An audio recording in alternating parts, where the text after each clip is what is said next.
तर मित्रांनो आजच्या व्हिडिओमध्ये आज आपण पाहणार आहोत ठरलं तर मग या मालिकेपैकी सर्वात जास्त कोण श्रीमंत आहे आज आपण या व्हिडिओमध्ये जाणून घेणार आहोत। तर मित्रांनो ठरलं तर मग ही मालिका सध्या संपूर्ण महाराष्ट्रभरामध्ये खूप जास्त लोकप्रसिद्ध होतं। या मालिकेपैकी ॲक्टर यांच्यापैकी सर्वात जास्त कोण श्रीमंत आहे हे आज आपण या व्हिडिओमध्ये जाणून घेणार आहोत व तसेच त्यांच्या इन्कमबद्दल देखील आज आपण या व्हिडिओमध्ये पाहणार आहोत। चला तर मित्रांनो व्हिडिओ चालू करूया न वेळ गमावता। तर मित्रांनो नंबर 1 वरती अमित भानुशाली म्हणजेच अर्जुन।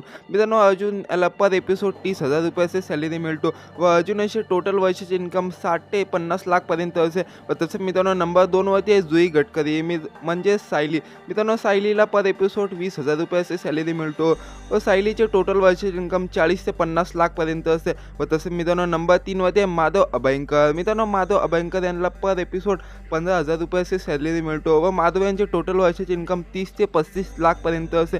व तसेच मित्रांनो नंबर 4 वरती आहे सागर तलेशकर म्हणजेच रविराज। मित्रांनो रविराज यांना पर एपिसोड 10,000 रुपयाचे सॅलरी मिळतो व त्यांचे टोटल वर्षाचे इन्कम 30 ते 35 लाख पर्यंत असे। व मित्रांनो नंबर 5 वरती आहे चैतन्य देशपांडे। मित्रांनो चैतन्य याला पर एपिसोड 15,000 रुपयाचे सॅलरी मिळतो व चैतन्याचे टोटल वर्षाचे इन्कम 20 ते 25 लाख पर्यंत असे आहे। व तसे मित्रांनो नंबर 6 वरती आहे प्रियंका तेंडुलकर। मित्रांनो प्रियंका हिला पर एपिसोड 20 ते 25,000 रुपयाचे सॅलरी मिळतो व प्रियंका हिचे टोटल वर्षाचे इन्कम 30 ते 35 लाख पर्यंत असे आहे। व तसे मित्रांनो नंबर 7 वरती आहे ज्योती चांदेकर। मित्रांनो ज्योती चांदेकर म्हणजेच अन्नपूर्णा हिला पर एपिसोड 15,000 रुपयाचे सॅलरी मिळतो व ज्योती यांचे टोटल वर्षाचे इन्कम 30 ते 25 लाख पर्यंत असे आहे। तर आय होप मित्रांनो तुम्हाला व्हिडिओ आवडला असेल। व्हिडिओ आवडला असेल तर प्लीज व्हिडिओला लाईक कमेंट शेअर व आपल्या चॅनलला सबस्क्राईब करायला विसरू नका। व तुम्हाला ठरलं तर मग या मालिकेमधील सर्वात जास्त कोणाचा रोल आवडते मला कमेंट सेक्शनमध्ये जरूर कळवा।